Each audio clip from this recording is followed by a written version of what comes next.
So this is the next session on how do we form cooperatives. Let us assume that you are an external facilitator who is interested in promoting them. A reasonable understanding of the local situation is required.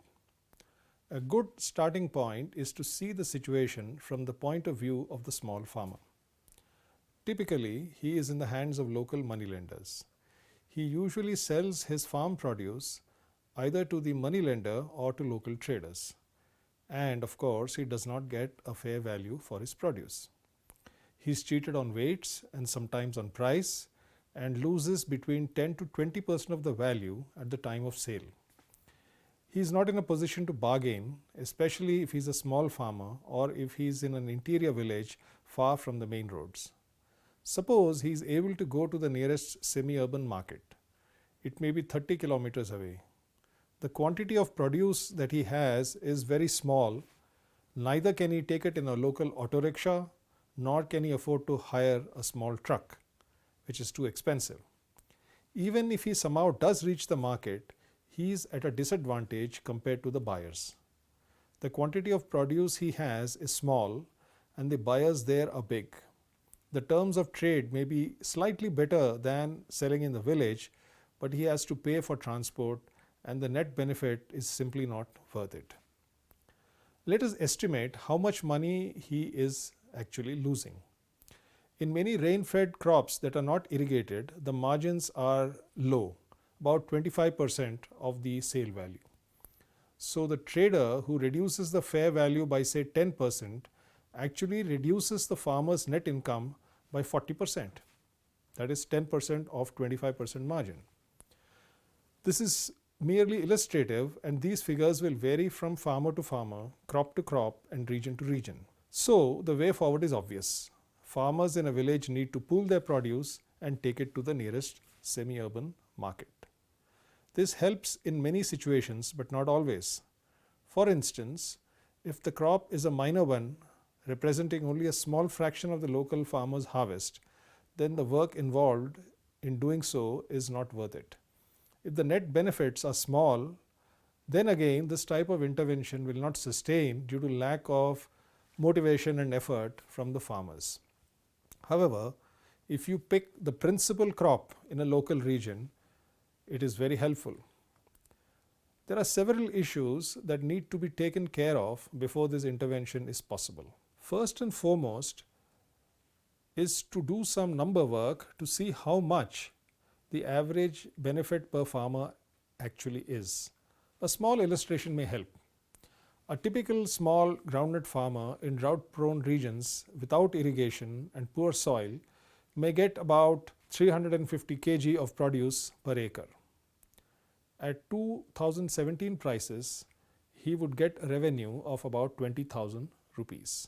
His costs are about 15,000, so he should get a net margin of rupees 5,000 per acre. However, if he sells the produce to the local trader, he ends up getting say 10% less or about 18,000. Thus, his net surplus is only 3,000 and his loss is 2,000 or 40%. If he has 2.5 acres on average, which is equal to 1 hectare, which in fact is the average land holding in that region, his extra benefit from joining a cooperative that markets the produce for him is about 5,000 rupees. The cooperative has some costs including transport, labor, gunny bags, bookkeeping and so on. He can still expect a net benefit of 4,000 after the cooperative meets all its costs. This amount in fact is sufficient for the farmer to join the cooperative. If in some other place for some other crop the net benefit is not enough, this model will not work and some other forms of cooperative intervention may be needed. For the cooperative to succeed, there needs to be trust and fairness. In fact, many old-time experts say that trust is the very basis of a successful cooperative. What does trust mean? It means several things. It means that the farmer must trust the outside intervener. If you go in as an external facilitator, the farmer must trust you. The farmers must trust each other, which is sometimes a problem in caste and faction driven villages. The farmer must trust that the cooperative will deliver sustainable benefits. And finally, the farmer must trust that the cooperative will run in a fair way. Initially, only a few farmers may come forward to join the cooperative. The others usually adopt a wait and watch approach and may join in subsequent years. Even for those who join, the most important way of establishing trust is to put in place a fair and transparent system of assessing the quality and price of the produce. The cooperative, in fact, will fail if it pays the same price for good and bad quality. The reason is simple. The farmers who bring good produce feel that they have been cheated, and the farmers who bring bad produce and are getting a good price have an incentive to bring more and more bad produce, and when you go to the market, the price realized will be much lower. Therefore, the cooperative must have a fair system of assessing the quality and the price for each farmer's produce. Amul in fact does that, where for each farmer who brings in milk, they take a small sample and test the quality of that milk, and based on that quality the price is fixed. The same principle needs to be used in non-dairy cooperatives as well. This quality assessment need not be very complex. It just needs to mirror what the local market does. Usually the local trader who buys from the farmer in the village does not assess quality. He in fact makes his money by reducing the weight and the price. The quality assessment in fact is done in the nearest semi-urban markets. For instance, going back to the example of groundnut, the parameters used for assessing quality are the moisture content, the weight of the groundnut seed per 100 grams of produce, the size of the seeds, and the percentage of broken and damaged seeds. These are all considered to arrive at a fair price.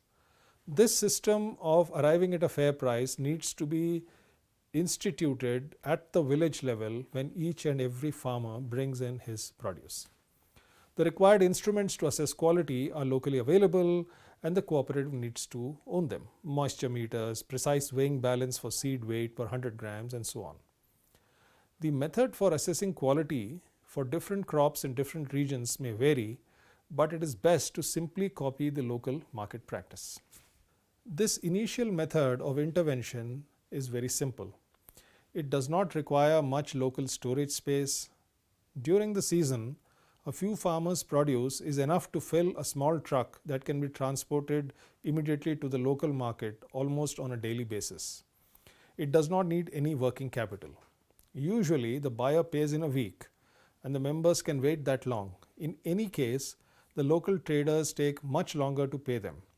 The traders usually pay farmers after they receive payment from their buyers. If you are an outside intervener establishing the cooperative, you need to provide some training and education to the farmers. This involves simple bookkeeping and accounts, as well as some understanding of bargaining when selling produce in the market. They need to appreciate that they are no longer small individual farmers, but represent sizable produce from the village. That gives them much better bargaining power with buyers. Let me illustrate this with a small example.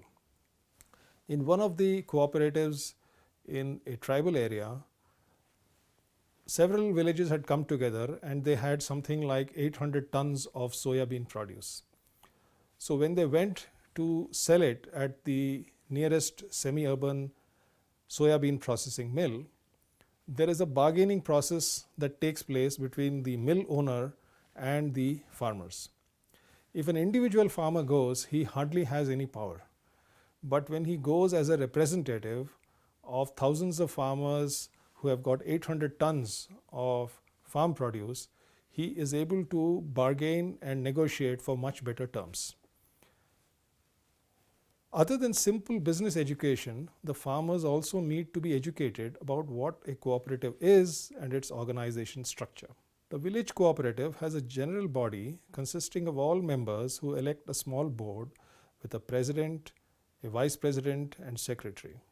Since there are no subsidies or outside money flowing in at this stage, the members usually elect the better educated and relatively well-off farmers as board members. The board in turn sets up a purchase committee for the harvest season that takes care of procuring produce from the members. Usually a central place in the village is set up where farmers bring their produce. Sometimes for well-off farmers, the cooperative may in fact go to the field to directly procure the produce from the farm itself. The farm or the village, wherever the procurement takes place, the produce is weighed, assessed, and a receipt is given to the farmer. This is simple to do and farmers can easily be trained to do that. As an outside intervener, you have to keep watch to ensure that things proceed smoothly. Usually in India today, the task is taken up by NGOs. The next aspect that we need to consider is the financing of cooperatives, which is very, very important. Though not much money is needed for this intervention, we need to think carefully, how do we build a cooperative that is fully member owned right from the beginning? If we start off on the wrong foot, that system is put in place and later on it becomes difficult to change. So the external NGO has to take a few important calls. First is whether to give a grant to the cooperative or not.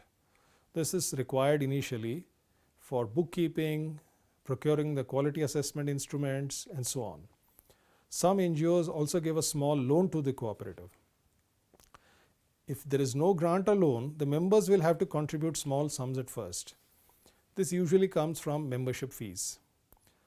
Some discussion is also required with the cooperative about retaining a part of the surplus. It is good practice at first to divide the surplus into three parts. The first should be given as surplus to individual members as bonus at the end of the season. The next part is compulsory saving for each member, and the third part is put in the general reserves. Individual bonus motivates new members to join and old members to stay. Savings in the name of each member helps them over time to reduce or even eliminate their dependence on money lenders who charge very high interest rates. And some surplus needs to be put aside into general reserves, as the cooperative has expenses including transport, gunny bags, honorarium for bookkeepers, expenses for the meetings that they hold, and so on. A village cooperative also needs a system of regular meetings, at least of the board of directors. This allows the cooperative to function well, as many issues and ideas are discussed. Planning is also done during these meetings. A review of activities and action plans are also decided here. An annual general body meeting is also a good practice where the audited accounts are circulated to all members. In fact, this goes back to fairness and transparency and reinforcing trust in the cooperative. Let me illustrate the importance of these meetings with an example. In one of the regions where farmers had soya cooperatives, it was noticed over time that they were shifting to cotton, and the dependence of farmers on soya was coming down. So one season earlier, in these meetings, the farmers sat down and discussed, well, we are not doing anything about cotton and we need to do something about it. So through these discussions, they decided to make an action plan, do some homework with numbers and see where is the money, and then came up with a practical action plan to actually start working on cotton. If this mechanism of holding regular meetings was not there, the cooperative would not have been able to go to the next season successfully. So what we have discussed so far is what we may call stage 1 in the growth and evolution of a cooperative. If one has to put it in words, it is a simple pool and sell model. There are few risks and it usually succeeds if implemented properly. Year on year, the membership grows and spreads to nearby villages. Later, We see where there are opportunities to make more money, provide better quality, lower priced inputs like seed, fertilizer and pesticides to members. There is a small but significant movement towards sustainable farming with an emphasis on organic farming. Cooperatives can play an important role in restoring not only farmers' economic health, but also the health of soil and the local farming environment. We will study these in subsequent classes.